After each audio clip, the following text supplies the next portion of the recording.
I'm Dwayne Brown. Tonight on KPBS Evening Edition, a TEDx Without Borders, the unique conversation sharing the stage between two countries. Back to school with the changing faces of college students. I'm Amitha Sharma. The inspiration for non-traditional students making a difference at San Diego colleges, and a message of acceptance and diversity found in a special gift. The ancient scrolls offering a priceless lesson at San Diego State.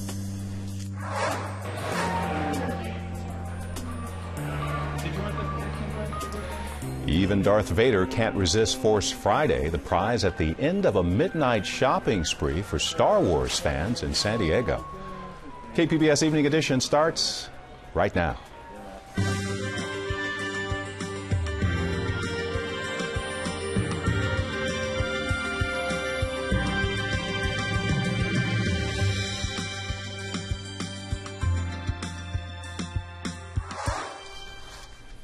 Hi, good evening. Thanks for joining us. It seems like the drought impacts just about every aspect of life in Southern California as folks cut back on water.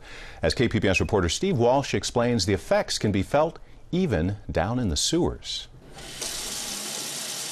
4 years into the drought, San Diego residents have been cutting back on showering, watering lawns, and even flushing toilets. At the Leucadia Wastewater District in Carlsbad, they've had to do more maintenance as tree roots find their ways into sewer pipes and manholes, says Field Supervisor Marvin Gonzalez. We will come every year, and now every 3 months we've got to come here and make sure we get the roots out. And it's more than drought-thirsty trees. Since 2007, this small wastewater district has seen the amount of sewage they treat drop by 15%. This is at the same time the population has increased by 5%. General Manager Paul Bushy says less water means more problems. There was a lot of water to push the solids that get into our system through the system. So some of the areas in our service area now where the lines are flatter, but where in yesteryear they would have the solids would have pushed through very easily. Now the solids are separating out and they're creating a lot of odor issues and things of that nature. Solids can actually eat away the walls of clay pipe. The district added an extra video truck to monitor their system. It's a problem being seen all over California. In California and in the arid West, this is going to be the new normal. Wastewater consultant John Shaw says the costs vary by utility.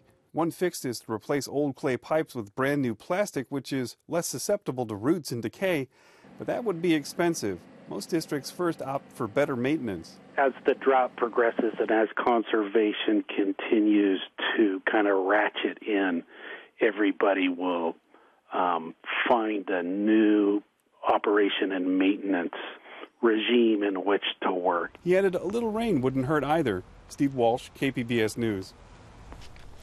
Stock up now. A key ingredient in beauty products will be banned in California. We're talking about the so-called microbeads. You can find them in toothpaste and facial cleansers. They can pass through water filtration systems and end up in the bodies of fish and other wildlife. The new state ban on beads starts in the year 2020.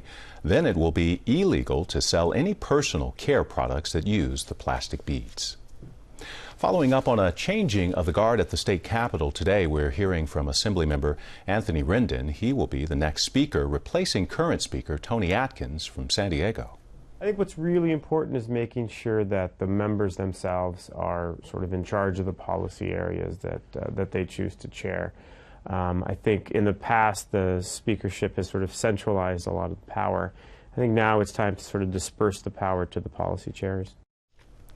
Rendon will be the fifth Latino to serve as Speaker under new term limits. He could serve until 2024. A first today at Friendship Park on the U.S.-Mexico border, a series of TED Talks on either side of the border fence. KPBS Fronteras reporter Jean Guerrero was there. The theme was Ideas Without Borders. 11 speakers took the stage on either side of the border, giving speeches in Spanish and English about shared art, business, and more. Mark Levitt is chief architect of the TEDx event. He says he wanted to showcase San Diego and Tijuana's achievements in collaboration. You can put up walls and fences, you can have rules and regulations, but you're never going to stop cultures from exchanging ideas and learning how to live with each other. Audiences could glimpse each other through small holes in the steel border fence. There were a few minutes of concern for the Border Patrol when a few motorized paragliders flew over the event, going back and forth across the border illegally. They returned to Mexico, and agents weren't able to follow up. This is the first time a TEDx event has ever taken place in 2 countries at once. And we need to disclose that KPBS provided video services for the event. Jean Guerrero, KPBS News. NOLA is back. The northern white rhino at San Diego Zoo Safari Park returned to her exhibit following a biopsy yesterday to determine what's causing her right hip to swell. It's happened twice this year. Results from the blood sample could take up to 10 days. NOLA is the last remaining white rhino in North America. The population was reduced in the wild by poachers who mistakenly think the rhino's horns have medicinal value. A change of heart on plans to shut down the Che Cafe. UC San Diego temporarily suspended the eviction of members of the Che Cafe collective, served with an eviction notice back in March. Both sides are working to address final issues. The collective says the university will help pay for new fire alarm systems and maintenance. Che Cafe has plans for 9 shows set for later this month. A collection of artifacts dating back hundreds of years will be on display at the Love Library at San Diego State. Amitha Sharma tells us why it was donated to the university.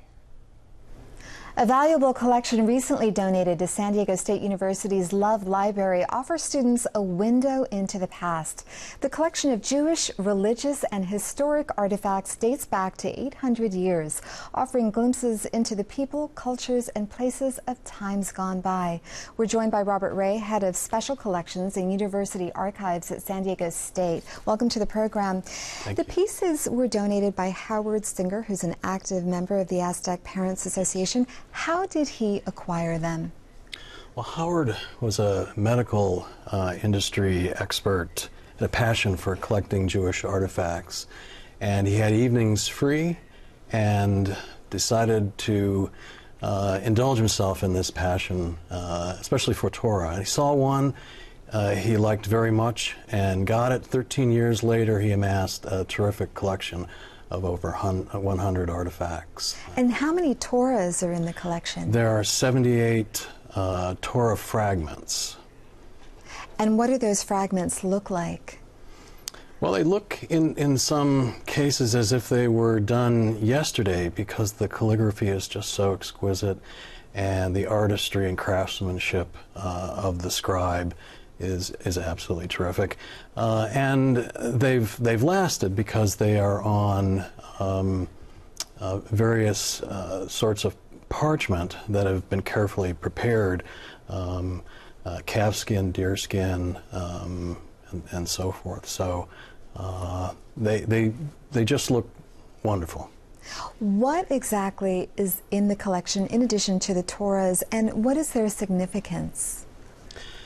There are 78 Torahs. There are also 16 maps that date roughly from many of the Torahs themselves, and the maps indicate the communities and the areas throughout the world that the Torahs are from.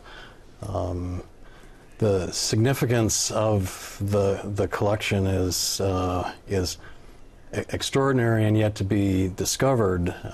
That's what we're hoping for very much, is that scholars will come and help us determine just what we have, help us describe them more. But in terms of education, these are real things, and real things matter in education and for our students.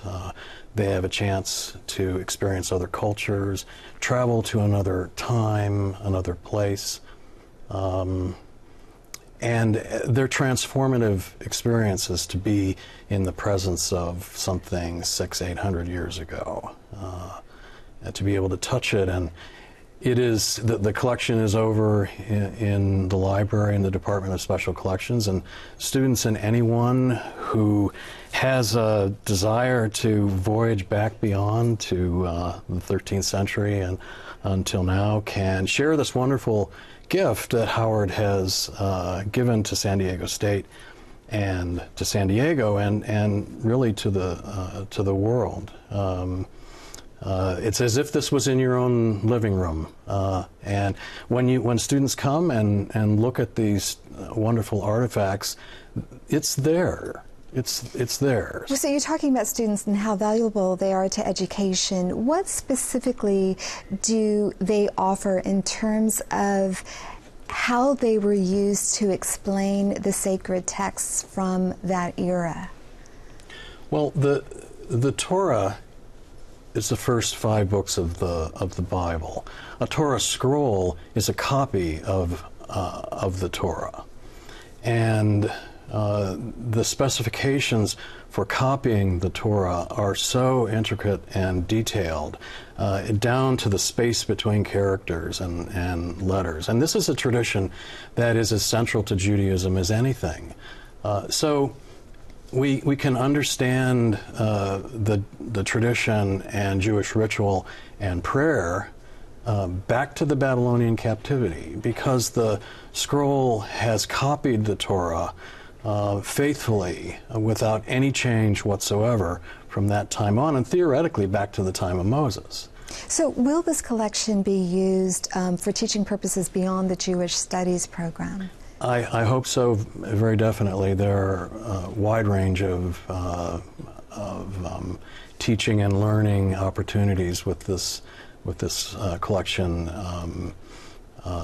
History, of course, and understanding scribal traditions, understanding how information has been passed down through time. The scroll was actually the first reliable, editable means of record keeping. And in the library, we're interested in how information is passed down through time. And we've got to close it there. Robert Ray, thanks so much for coming on the program. Thank you for having me. It's a pleasure. The world's best sand sculptors are in San Diego showing off their works of art. It's been called the most creative atmosphere in the world. This year's theme celebrates the Olympics in Rio next summer. Sculptors from Italy, Ireland, and Canada are here to challenge the best in the U.S. Organizers brought 300 tons of sand to the B Street cruise ship terminal downtown to put on the annual event. Artist Kirk Rademacher is from Santa Cruz. He says it may look like child's play, but it's much more than that. Sand sculpture is a very sociable medium. It's a catalyst for human interaction. People of all generations, cultures are all fascinated by it because it's, it's something that you walk on. You're not meant to make art out of this. The three-dimensional art pieces weigh over 10 tons each. The Sand Sculpting Challenge runs through the Labor Day weekend. A parade of ships kicked off the 16th annual Festival of Sail this afternoon, and there was a newcomer in the lead after 4 years of construction and significant delays. San Salvador made its way across San Diego Bay, cheered by large crowds and cannon fire. KPBS video journalist Katie Shulov is there. There's a small crowd gathered down here today, and the big draw is the San Salvador. Why is it such a big deal? It ran into a lot of problems. Engineering challenges delayed the launch. Construction took about twice as long as originally planned. I got the chance to go on board before today's debut. It was kind of an epic struggle to get the ship built. Maritime Museum President and CEO Ray Ashley says this is one of the proudest days in the museum's recent history. The ship is having its official commissioning ceremony this evening, where local dignitaries will raise a flag over her main mast. It does feel really good to be here, where the ship is finally at the museum where she was intended to be for all those years. The 200-ton full-scale replica of the first ship to sail into San Diego Bay hit the water for the first time in July. But it's still using engine power for now, something that explorer Juan Rodriguez Cabrillo's ship didn't have almost 500 years ago. The ship's sails will be added in coming months. Then it will be open for tours and will take students on educational voyages along the coast. The ship cost $6.2 million to build, and the workforce was 60% volunteers. There were 500 of them. San Diegan John Marsh volunteered 2,300 hours over the last 4 years. To see this ship in the water, and from a little bit of afar, to me, it's very sleek. I didn't see that in her initially when she was being built. The Festival of Sail continues through the weekend, where you can visit the San Salvador behind the Star of India. Katie Shulov, KPBS News. The crews of 3 Navy aircraft carriers are switching places. USS George Washington was supposed to take off today from San Diego, but got delayed because of mechanical problems. KPBS reporter Steve Walsh says the swap is happening for more than strategic reasons. On a warm, sunny day in San Diego, Paul E. Hall's crew is stowing the arresting cables on the flight deck of the USS George Washington. The slender lines have to stop a 40,000-pound F-14 landing at 150 miles an hour. So caring for those cables is serious work. They're pretty much in charge of the recovery of the aircraft and they're in charge of the launch and recovery of the aircraft. So it's a pretty cool job, the best job in the Navy, actually. It's a familiar task, but the crew is just getting used to this new carrier. About a week earlier, they were doing the same thing a few hundred yards up the pier on board the USS Ronald Reagan. Now, if you look out over in the distance, you can see the aircraft carrier stationed on Coronado Island. Now, switching the crews of 2 aircraft carriers is already a massive undertaking. But this summer, the Navy is trying something it has never done before, switching the crews of 3 Nimitz-class aircraft carriers. The operation has been informally dubbed the 3 Presidents. The Washington and the USS Ronald Reagan switch crews this month in San Diego. The Reagan is on its way to Japan. The Washington is headed to Virginia for a midlife overhaul. The USS Theodore Roosevelt will eventually arrive in San Diego. Around the end of the year, the Roosevelt and the Washington will then switch crews in a sweeping cross-country airlift. And when we get to Virginia, we're going to take our bags again, walk off the ship, get on planes. They're calling it the Great Berlin Airlift again. And we're going to fly. I don't know if we're going to give each other high fives then, but and then we're going to land and take our bags and board our new ship. Each one of these carriers has up to 3,200 people on board, and roughly 70% of them decided to be part of the swap. But even with the cost of moving so many people, the Navy estimates it will save $41 million, mainly because they don't have to move their families. It's stressful, but you know, you learn how to adjust and learn how to work through it. Jill, the wife of Master Chief Jason Pick, says she's prepared to go wherever the Navy needs to send them. Her husband has been in the Navy for 18 years. At the same time, her young family is ready to go back to school in San Diego, while her husband sails the George Washington around South America to Virginia so that carrier can refuel its nuclear engines. One thing the Navy is facing right now is significant attrition. So if you look at the nuclear personnel in the Navy, particularly nuclear-trained officers, you know, they were losing half to two-thirds of their officers after their first tour, and the Navy's trying to reverse that. Naval expert Brian Clark says giving some people the option of keeping their home port also helps the Navy with another problem: retaining sailors who may be burned out from deployments that last as long as 9 months at sea. Paul Hull already has a new ship. In the next few months, he'll also have a new baby. His wife is pretty happy that she isn't packing up to follow the Ronald Reagan to Japan. He's heard similar stories from his crew. Everybody knows moving is like one of the worst things you have to deal with. So a lot of people don't want to pack up, pack the dog up, pack the family up, and then move. And then, especially if you have like younger kids, you want to kind of like keep them in the school where they meet their friends and they build a relationship with friends like along the way. So I think, not saying Japan is a bad place, but if you're here, stay here. Swapping hulls is likely to become more and more common as the Navy tries to lessen some of the strain of long deployments. Even so, some of the complicated factors that led up to the swapping of the 3 presidents may never be repeated, meaning this could be something of a once-in-a-lifetime event. I'm Steve Walsh, KPBS News. San Diego Community College students are back on campus, but many of those students didn't graduate from high school. Peggy Pico has more on today's non-traditional college students. Non-traditional college students, like those who are going back to school after starting a family, who went to work straight out of high school, or even after going to prison, made up more than a third of the student body at San Diego City College and roughly 50% of students at Mesa and Miramar colleges in 2013. Here with more on what it takes for these students to succeed are Vice Chancellor of Student Services at San Diego Community College District, Lynn Nault, and San Diego Mesa College student Allison Knox, here with her son Noah. And Allison, why did you decide to go back to school at this stage in your life? Well, I was kind of broken down in my personal life. I was in a domestic violence relationship for 8 years. I had 2 kids prior to Noah, and I just really needed to restart my life. And it had always bothered me that I didn't graduate high school. So I Googled how to get my GED, and then the rest is history. How is going back to school actually changed the way you see your life right now? Well, it definitely gave me confidence. And before, I feel like I was just existing. I wasn't really living. I had forgotten my worth, and I had forgotten, you know, just how to do things for myself. And so if you had asked me a year ago if I could see myself where I am now, I would never have thought that I would have accomplished this much. You were in school with Noah. You were pregnant with Noah when you started, and now you're in school and taking care of Noah, who's very interested in my pen, evidently. How is that for you? Is it challenging? It's difficult, but the good thing about the San Diego community colleges is that they really try and make their schedules of their classes so that anybody, you know, can find time to take classes. So I wait until my boyfriend's home at night, and I go to night classes, and you make it work. You make it work. And you call students like Allison the fabric of community colleges.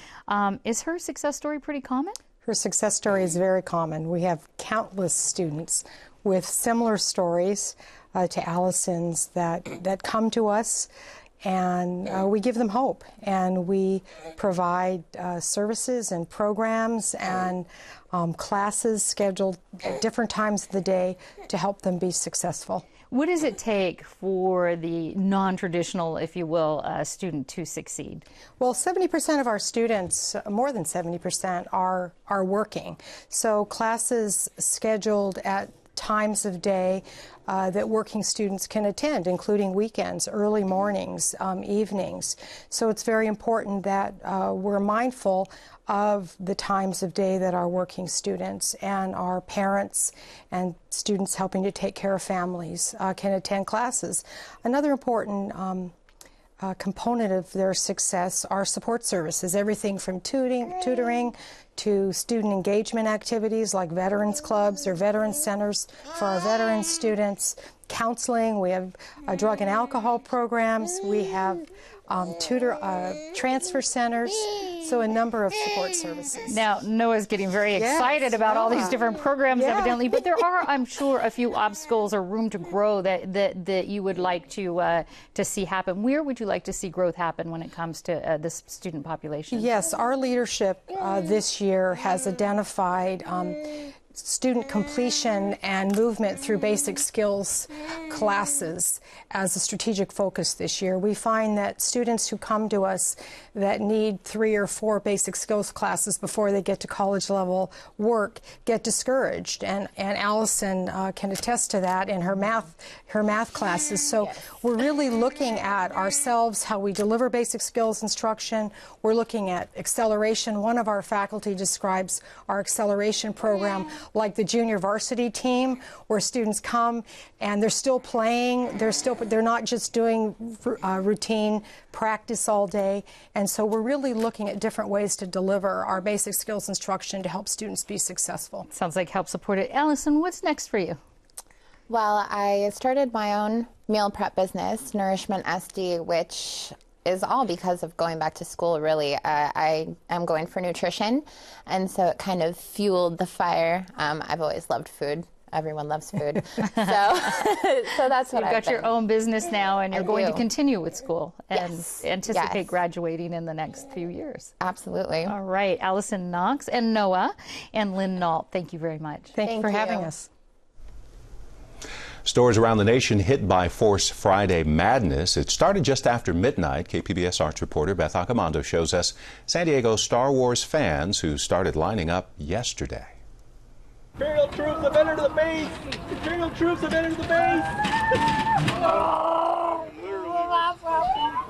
San Diego Star Wars Society! We are here for the release of the Force Awakens toys here in front of Toys R Us. We are very excited. So is the whole line of people that wrap around the store. At midnight, they're going to open the doors, and we are going to try to contain ourselves and not run too quickly to the toy aisle. Not everyone here is the same age as me, but I'm 42, and I've been 4 years old since I wanted to join the rebellion against the Empire. I still think I can become an X-Wing pilot. I want to find the new BB-8. They've been advertising online the BB-8 droid that you can control with your iPhone. The action figures. I like the 3 3/4 inch action figures.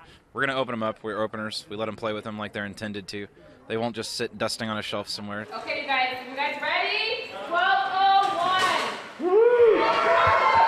12:01. One more. Unfortunately, there weren't any BB-8s here, but I did get some stormtroopers. No, super happy. I can't even afford all this. My lightsaber! No! I take it back. I found my BB-8. Hey, there is a BB-8. Isn't he cute? It's not exactly what I came for, but I'm still happy because, you know, it's Star Wars. We went right to the action figures, what we were looking for. Did not find the one I was looking for specifically, but found a couple that I liked. It's pretty awesome. There was enough for everyone to go around, so wasn't too much fighting going on back there. Oh, it's been fun. Got to hang out in line with a lot of other Star Wars fans, which is a good time because you just sit around and talk about Star Wars, and it's fun.